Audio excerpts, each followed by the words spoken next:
Hi everyone! Today I'm going to be discussing how teachers can take a curricular approach to anti-bullying initiatives in relation to social justice issues, digital literacies, media and non-print texts, and young adult literature. Bullying is an issue of social justice that has been around for decades, and it is very present in our youth culture. In a study conducted by Jeanette Hughes and Jennifer Laffier, two professors from the University of Ontario Institute of Technology, they state that bullying is a repetitive pattern of aggression where the perpetrator's intentions would have to be to gain power over the victim, and there is a clear intent to cause pain or harm to a victim. What types of bullying takes place in schools? There are many types of bullying that take place in school settings and have harsh effects on students, such as physical, psychological, or emotional abuse, as well as cyberbullying. What is being done to prevent the bullying? According to Stephanie Ann Shelton, a former high school teacher turned assistant professor, not much is being done in the way of preventing bullying from happening.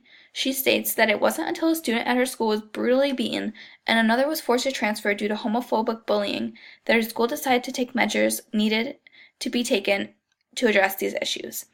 Her school conducted an anti-bullying campaign that did nothing to help the situation.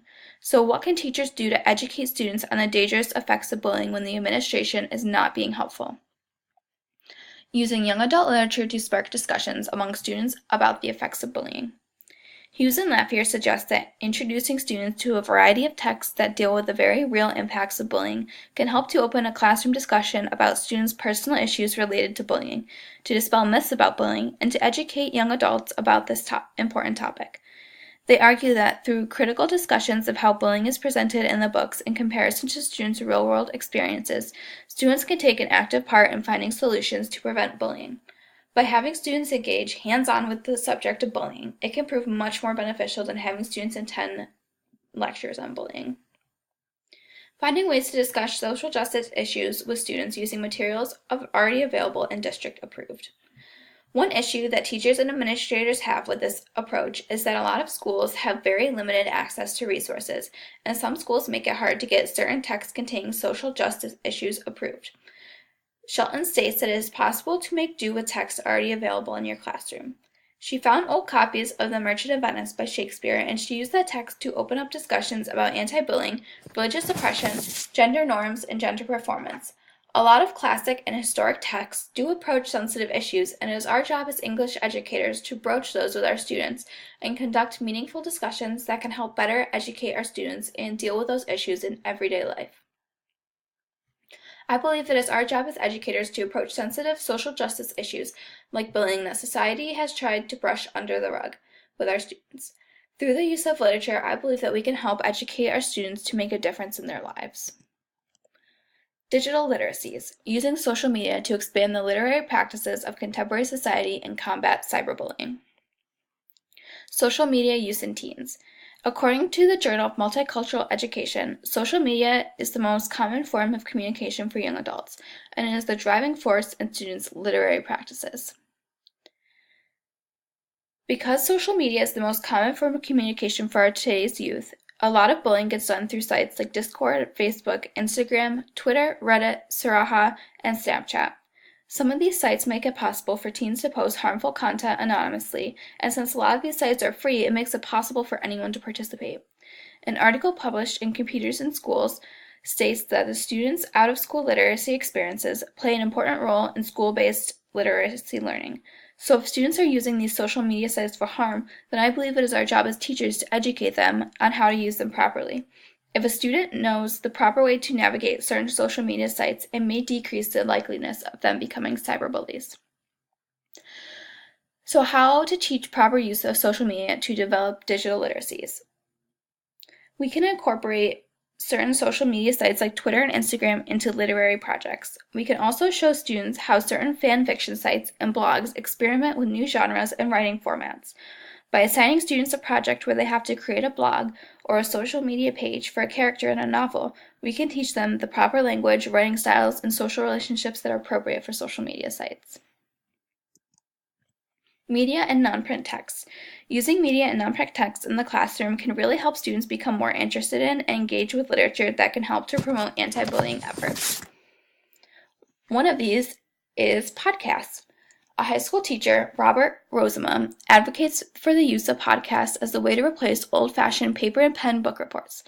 He calls this Book Reports 2.0. He argues that having students create and produce podcasts about literature gives them a real audience, opportunities for purposeful writing, a chance to collaborate with peers, and a genre that exists outside of the classroom. This activity is a fun way to get students to think about genre, dramatization, narrative, and perspective. This would also be a great way to get students to engage with the concept of bullying. If they read a novel about bullying, they can use podcasts to discuss ways to prevent bullying from happening, or they can discuss a pivotal scene from the novel that shows the negative effects of bullying and how it affected each one of the characters. There are many creative ways to use student-made podcasts to open up a discussion about bullying prevention. With the real audience that podcasts provide, students can feel their message is important and worthwhile.